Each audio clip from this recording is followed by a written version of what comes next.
네, 이번에는 스타 리포트 시간입니다. 오늘 시간에는 LG전자에 대해서 자세하게 분석해보는 시간 갖도록 하겠습니다. 먼저 리서치 아름의 이동현 대표 나오셨습니다. 어서 오십시오. 네, 안녕하세요. 잠시 뒤에 말씀을 나눠보도록 하고요.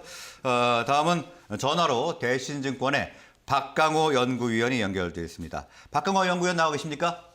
네, 안녕하십니까. 박강호입니다. 네, 안녕하십니까. 자, 오늘 LG전자를 준비를 해주셨는데 1분기 실적을 좀 보지 않을 수가 없습니다. 한번 체크를 해볼까요?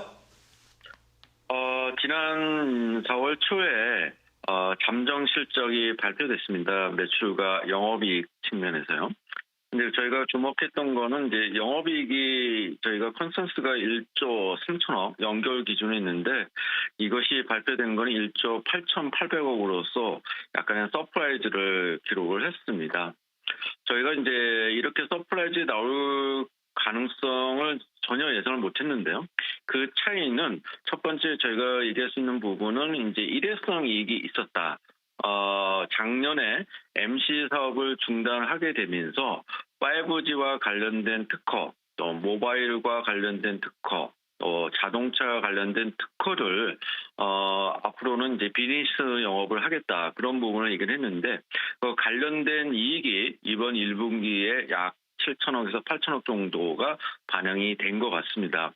이런 것들이 이제 일회성이 아닌 매년 나올 가능성이 있는데 다만 이제 규모는 지금보다는 줄어들겠지만은 특허와 관련된 이익이 매년 발생할 수 있을 것이다. 그런 기대감이 일단 긍정적으로 평가될 수 있다 보고 있고요. 두 번째로는 이제 올해 1분기에 들어오면서 인플레이션이나 우크라이나 전쟁, 그다음에 중국 일부 지역에서의 가동 중단 영향으로 가전과 TV 부분의 마진율이 좀 좋지 않을 것이다. 그런 우려가 있었는데요.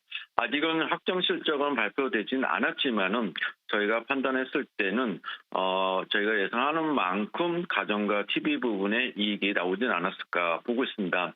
특히 이제 가전 부분의 이제 영업이익률은 약간의 하이싱글, 좀 높은 이익을 낸 거로 보고 있고요. TV도 상당히 6%에서 7% 이익을 낸 걸 보고 있습니다. 분명히 원가 부담은 있었겠지만은 TV 쪽은 OLED TV의 매출 비중 확대, 그다음에 가전 쪽은 프리미엄 비중을 확대하면서 이런 것을 원가에 높아진 걸로 상쇄한 거 아니냐. 그래서 그런 부분이 올해 2분기 이후에도 양호하게 갈 것으로 보고 있고요. 세 번째는 좀 저희가 의미 있게 들은 부분은 작년에 이제 VS 부분의 적자가 상당히 컸었는데 어느 정도 매출이 증가하는 부분, 그다음에 작년에 좀 비용분을 많이 떨어내면서 올해 1분기 때는 VS 전장 부품이 손익분기점까지 온 것 같습니다. 이렇게 본다면은 2분기부터는 이제 흑자 전환 기대감이 높아졌다. 그래서 전반적으로는 펀더멘털은 양호했고, 그다음에 저희가 예상치 않았던 특허 이익이 반영이 되면서 향후에 그 회사의 이익 전망치에 대한 긍정적인 시각이 잠정 실적 이후에 많이 높아졌다 보고 있습니다. 네, 일단 1분기 어닝 서프라이즈를 발표했다고 말씀을 해주시면서 일시적인 수익과 비용이 발생했다 이렇게 분석을 해주셨는데 아까 잠깐 언급을 해주셨습니다만 그 이유 어디 있다고 좀 분석을 해봐야 될까요? 가장 큰 것은 역시 아까 말씀드린 일회성 이익이 좀 반영된 걸로 보고 있습니다. 회사가 공식적으로 구체적인 내용은 밝히진 않았지만은 특허와 관련된 이익이 이번 1분기에 상당히 많이 반영이 되면서 서프라이즈 낸 배경으로 보고 있고요. 그거에 대한 뭐 정확한 내용은 저희가 알 수는 없지만은 이 모바일 사업을 중단하게 되면서 관련된 라이센스 특허, 그 다음에 5G 관련된 특허를 다수의 고객들과 계약을 맺으면서 이제 특허 관련된 부분을 장기적으로 이제 비즈니스와 이제 매출로 연결하는 시점이 아닌가 그런 부분이 아까 말씀드린 것처럼 매년 어느 정도 금액이 아마 특허 이익으로 반영될 것 같습니다.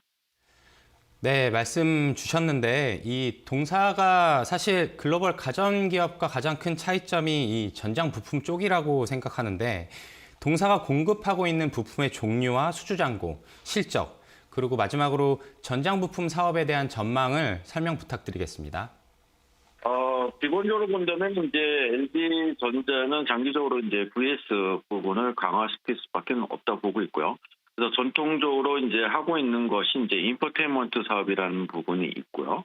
그다음에 3, 4년 전에 인수한 오스트레이 JKW 헤드램프 관련된 사업이 있고요.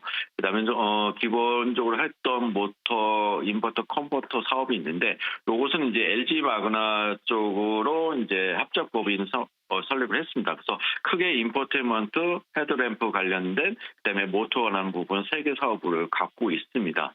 근데 이제 LG 마그나하고 이제 합작법인을 했기 때문에 이제 마그나사의 어떤 영향을 받아서 2024년 전후로는 이제 모터, 부동 모터라 하죠. 그런 부분이 매출이 상당히 많이 늘어날 것으로 보고 있고, 또 시장에서는 이제 마그나가 OEM 경험이 있기 때문에 뭐 애플카나 어떤 IT 업체들이 자동차 시장에 들어왔을 때 대행 생산, OEM 생산하는 부분도 아마 많이 늘어날 것으로 보고 있습니다. 그래서 LG전자의 전장 쪽에 대한 그 매출은 매년 20% 전후 계속 증가하는 그림이기 때문에 LG 그룹 내에서는 이 전장, 그다음에 LG전자 내에서도 이 VS 부분을 가장 신성장으로 평가할 수 있고요.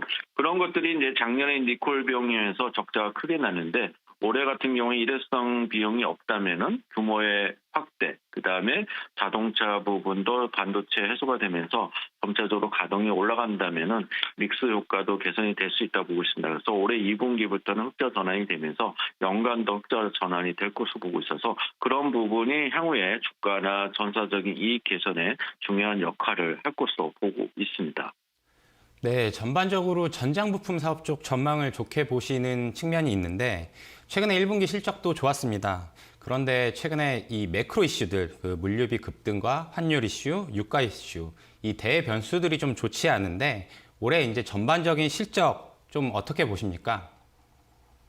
장기적으로 본다면은 이제 원자재 가격 상승이나 물류 비용 증가, 그다음에 전적인 매크로 인플레이션 때문에 IT 제품에 대한 구매력은 좀 지난해보다 떨어지는 것은 맞는 것 같습니다.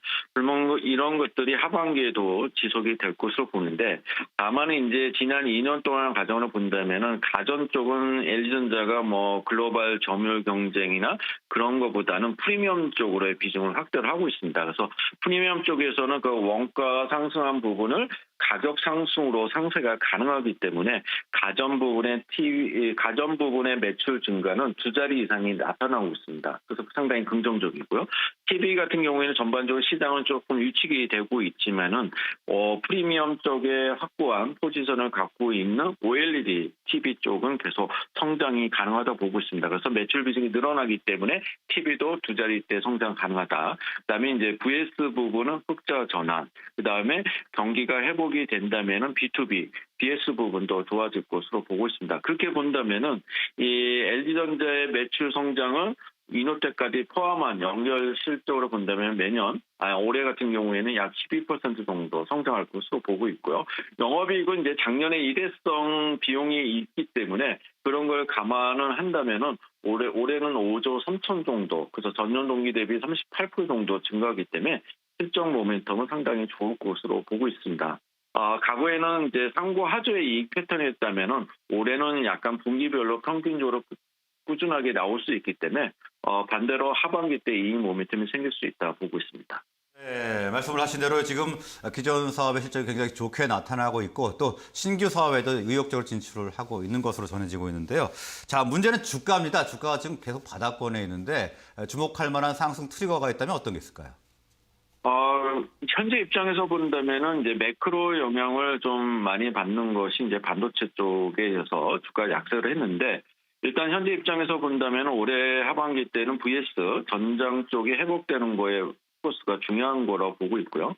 두 번째는 이제 밸류에이션 측면에서는 LG전자가 상당히 매력적입니다. 그 얘기는 뭐냐면은 결국에는 현재 주가에서는 하방 경직성이 있다는 얘기죠. 그러면 결국에는 VS 부분에 2분기부터 흑자 전환, 그다음에 자동차 쪽에서의 반도체 이슈도 많이 줄어들면서 생산이 정상화된다면은 하반기 때 이제 VS 부분이 중요한 트리거가 될 수 있다고 보고 있고요. 두 번째는 아까 말씀한 것처럼 이제 가전 쪽에서 꾸준하게 프리미엄으로 좀 전환이 되고, 그다음에 세 번째는 일회성 이익이 계속적으로 나올 수 있다 본다면은 주가는 지금보다는 좀 더 우상향 그림을 그릴 수 있기 때문에 좀 긍정적인 시각을 갖고 LG전자를 지금 입장에서는 비중 확대해도 상당히 유효하다 그렇게 보고 있습니다. 네, 여러 가지 측면에서 상당히 긍정적인 면이 있기 때문에 비중 확대를 추천한다 이렇게 말씀을 주셨습니다. 오늘 말씀은 여기까지 듣도록 하겠습니다. 고맙습니다. 감사합니다.